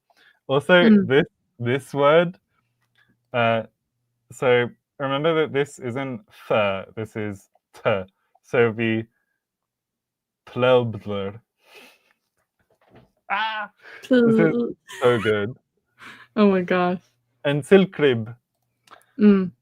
That's true, Bavilia. We are going to need to remember that for next week when we come up with all the like proto words that we need to come up with, because yeet will have to be one of them for the great yeeting that is our funerary I'm custom. looking at the. So I gave Malin the task of just having like maybe 5 from each. Maybe that's too much for 2 hours, but is yeet a myth, or shall I make a verbs section? Because I think having a basic verbs would be good. Yeah, basic verbs would be good. And Yeet. are we allowing throw as a synonym for yeet, or are they going to be 2 separate roots? Yeet has emotional connotations with it that is very different from throw, clearly. I'm putting yeet in the myths section then, because it's basically the ceremonial throwing. Ceremonial throwing, yes. Oh my gosh. We're going to have a very special verb that is to fall to one's doom off the side of a pillar. Not quite, also different than yeeting.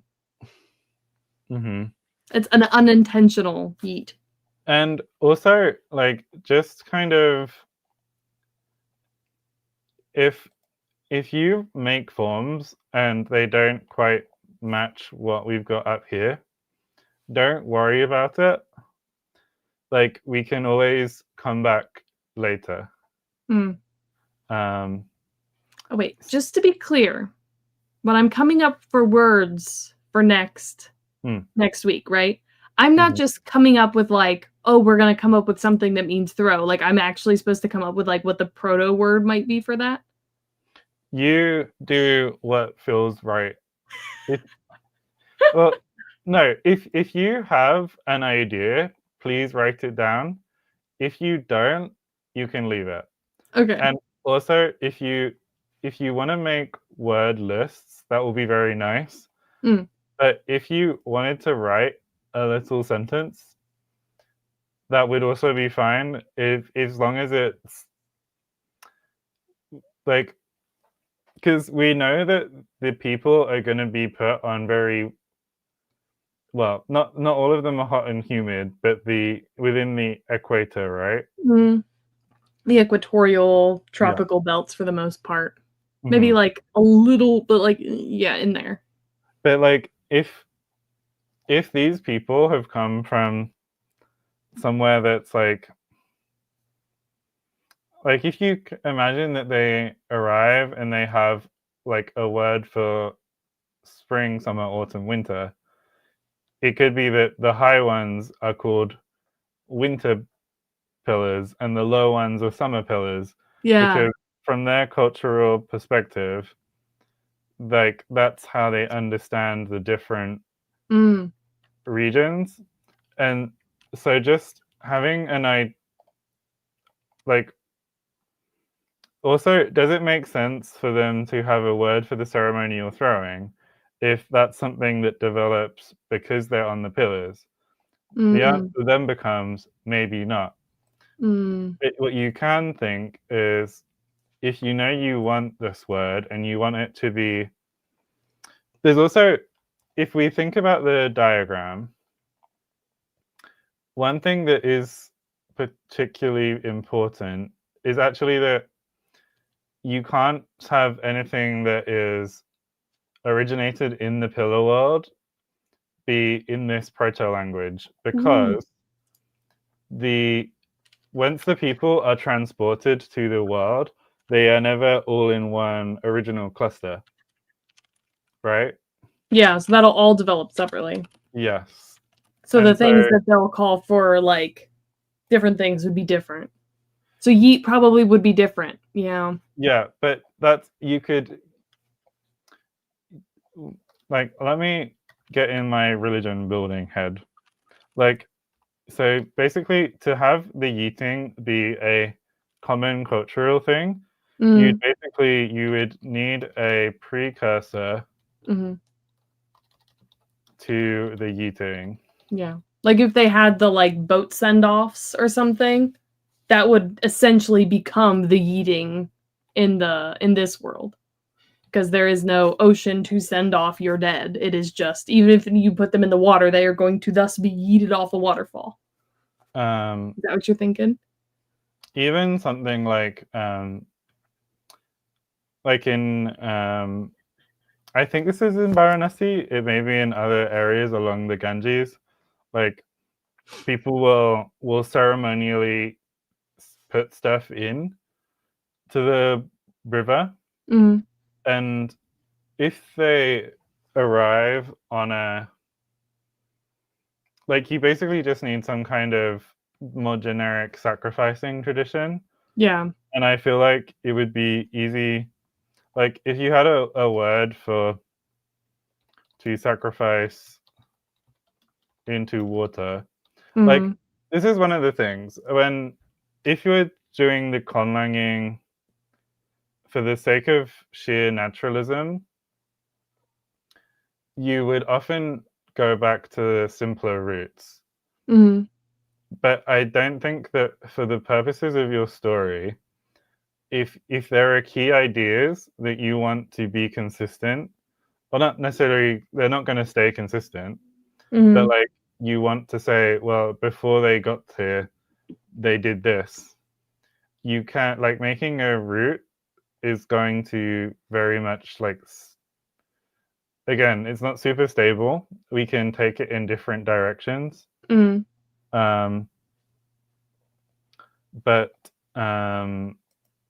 you can like think about culture in a similar, well, talking about it in terms of evolution, the important thing is that there is no good bit or bad bit. We aren't making things better through this process, right?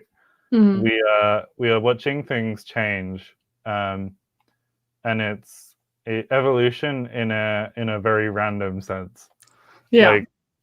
Like if they have this water sacrifice they do, and there is only like one big lake, like what are they going to do? Because if they put stuff in the lake, they're just going to pollute the lake. So maybe that's when they start throwing stuff off the edge properly. But otherwise they could put it in the river still, and that's like, yeah, anyway. Okay. I feel like that was a whole big ramble, and but I think that we were at like a good place. Yes. Like this is a bit extreme. Like I would say, don't feel like you need everything to have an extra consonant.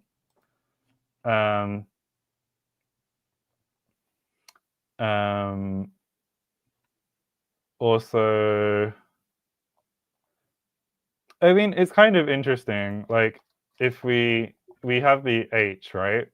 It means that there is a reasonable chance we'll end up with things that start like ra or end in af, and then the same thing with la and like al, which I know I'm basically going to say very bluntly that like a lot of this, if we want to keep a lot of R's, sorry, this should have been like that. You would probably, for this Italian-y language, just say the H goes and you just are left with that. And probably same here. If now for this, I have been thinking that like let's take Silkrib, which is a very chunky route, and probably we wouldn't do. But let's make it a bit nicer. Silkrib. Like I have been thinking we'll probably just shove a vowel on the end, and it could be a copy vowel, which would lean towards vowel harmony, although I didn't think we really wanted it. The other option would be to put a schwa on the end. So it would be sikribe, which could then become sikribe.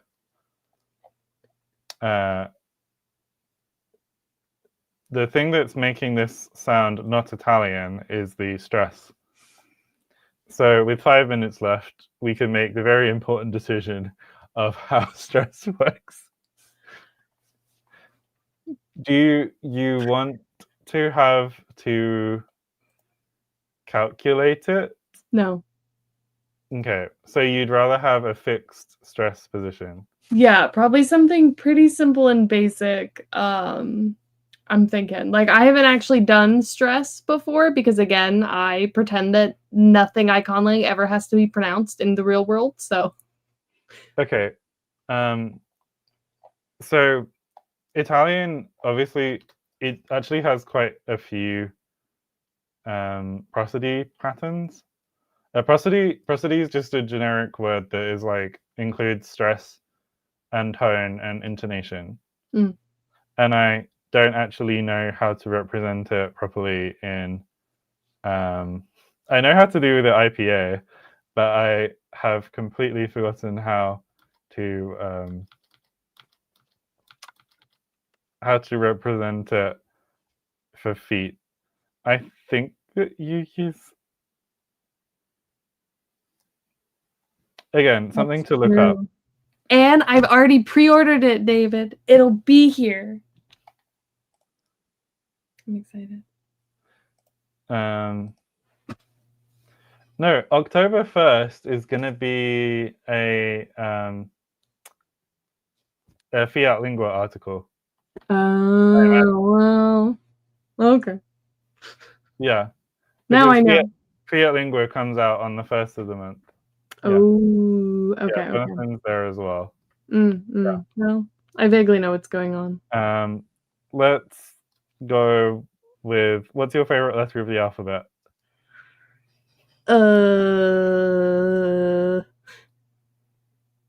Q. Sure. Okay. So you know what the little dot means, right? That's stress. Is it? Yeah. Okay. So I'll just go with no. That's gonna mean we just keep saying shit in Spanish. Yeah. Q is good, Jonathan. It's good. It's a weird one. Okay, so like in Spanish you have papa and also papa, where papa means potato and papa means like dad. Okay. So in Italian, I think you also like basically this is like for 2-syllable. If a word has 1 syllable, it will be stressed. So like our rear up above there, or like we don't write it because it's assumed, but we know that like when we'll probably have affixation in this language. I had wondered about making this. Actually, I still think that would be fun. Basically, we make it sound really Italian, but we do a very analytic language. So, so it would sound Italian, but it would function more like English or Chinese.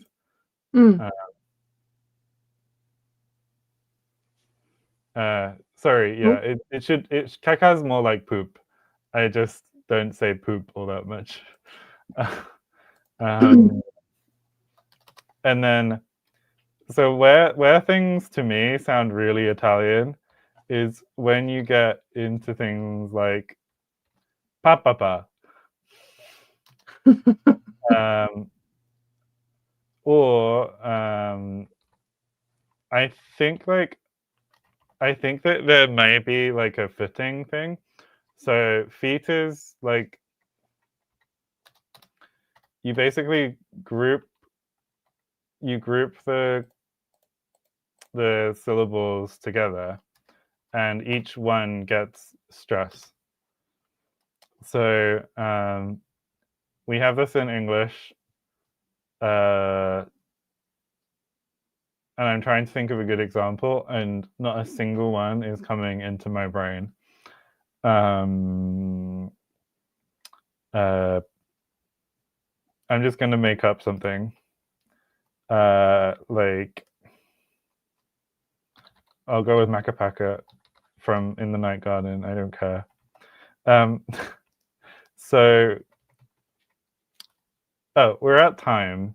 I'll finish this and then.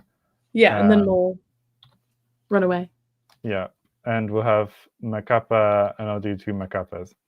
So, if you have a foot and it's often going to be 2 or 3 syllables, it basically just means that the language gets broken up into units, and each one will probably have a stress. Okay.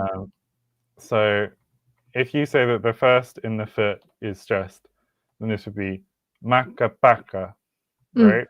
Yeah. However, say that like this is longer, like it's heavy. Like you don't want to calculate stress, but we can get there later. Okay. So it would be like, instead of it being Macapaka, it would be Macampaka. Macampaka. Macapaka. Like let's say the M disappears, and like maybe this becomes a B. It would be like Macapaka. And to me, like the multiple stresses on words sounds kind of Italian. I don't know how you feel. But I think it's okay. I think it sounds fine. And then you have situations like, what if there's only 3? So you can either say that you count from the right or the end of the word. And so either this has to have a stress, because although I don't know, let's just wait until October 1st. Okay. And then we can come back. We can do October it problem. like in the light of Jesse. Ooh, that's true, because then we can pull it up, right? I think so. I don't know exactly what the copyright stuff on that stuff is, because I have some resources I'm going to share with you, and I'll put them in the Conlanging Patreon thing on your Discord. I think for anyone in Langtime and Let's Have a Boober, they'll already know about these things. Because I want to share William Annis's patterns in allophony and the Index Diachronica, which you have to be very careful with, because I don't think you're ready for Index Diachronica. I think that will scare you. Because maybe in a few months. It should scare you. It's got too much stuff of very low reputational value, and encourages young conlangers into distasteful things. And I have been a victim of the Index Diachronica and survived, and I'm here telling you that when you know what it says, you'll find it incredible. Yeah. And then someone else will tell you, oh, why are you taking sound changes from some paper from like the 1930s, or like it's like from trying to prove that Korean and Turkish are related, and you'll be like, well, it was on there and I like the sound change, and we'll be like, no, you can't do that. And then you'll feel sad, and then you'll realize that you shouldn't trust it. I think that's probably said a lot about my feelings about the website. Anyway, so don't worry about stress. But also, if you hear yourself stressing things, please write that down as well, because I would be very interested to see what you do. Okay. Because, Me too. well, if it's as simple as like,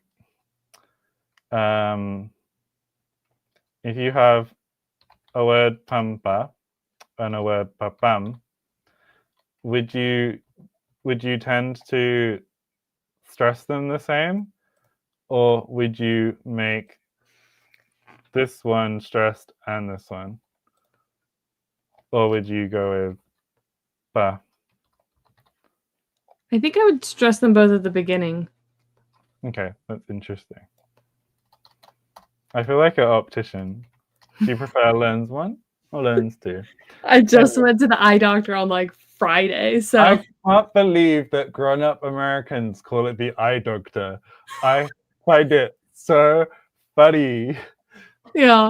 When you go to the cardiologist, would you say, "Oh, I'm going to see the heart doctor"? No, I don't know. I've never been to a just a cardiologist. Mm-hmm. I have a fancy Okay. doctor that does it. Yeah, we'll let these come up. Yeah. Okay. So,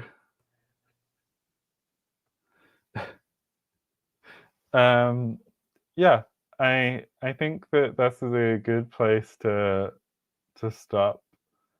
Yeah. Like,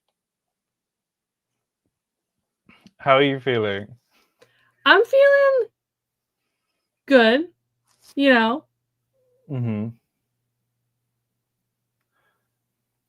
Oh, sorry, I do need to respond to this.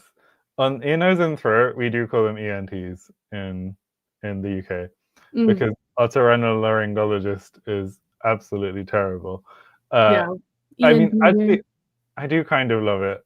Like, it's lovable in the way that like other horrible words are lovable. But Yeah. yeah, like optician is a very normal word. Mm. Um, for us, I know that Peppa Pig has been teaching it to Americans. I hate Peppa Pig. What did she ever do to you? She's so mean. She abuses poor Daddy Pig. I just stopped my kids from watching it because I'm like, if you ever talk to your daddy like Peppa Pig talks to her daddy, we're gonna have problems. Okay. Because I think that that's like a very British way of dealing with your parents. Yeah. Well, Yeah. my kids got into it because our Scottish au pair introduced it to them. Okay. I'm sorry that we have tainted your children's relationship with you So through our we Peppa fixed Pig that real quick. propaganda. Yeah. Yes, I Okay. know we're wrapping up. I got the da-da-da-da. You know it's after 5, right? Okay. Well, Oh, I love Bluey though. I know. Ugh. I'm really Yeah. looking forward to seeing what routes we have. Mm. And yeah, as I said, don't panic if you're finding it hard to come up with forms, because we can look at that later. Okay. We'll see what we get done next week. We'll see. Yeah, because also there's not really any rush for this, because you Mm. haven't started writing a story or anything. I know. And like when I start writing a story, I can always just pick the Mm. first one. So yeah. Yeah. Yeah. Okay. All right, sweet. Well, thank you all for watching the inaugural episode of the languages of Pillar World. Yeah. I don't know. I feel like people do fancy stuff at the end, but I don't have any of that, so. We do we need a well, a lot of streams have like a specific way of saying goodbye. Mm, So let's have a booba. We say boo bye. that's And good. Langtime Studios is stay grammar. Yeah. We should come up with And something that has to do with yeeting people off a pillar. I don't know. We should workshop it. don't eat yourself. You're so hot. We'll work on it. Everyone brainstorm. Bring your ideas. I feel like Yifu is too violent. Like you should work out what the seedlang goodbye is Ooh, that's true. next week. Mm-mm. Yeah. Okay. Okay. All right. Seedlang you later. No, that's horrible. Absolutely horrible. Yeah. Okay. Goodbye. All right. Goodbye, everybody. See you next week. I'm ending the stream if I can find the button.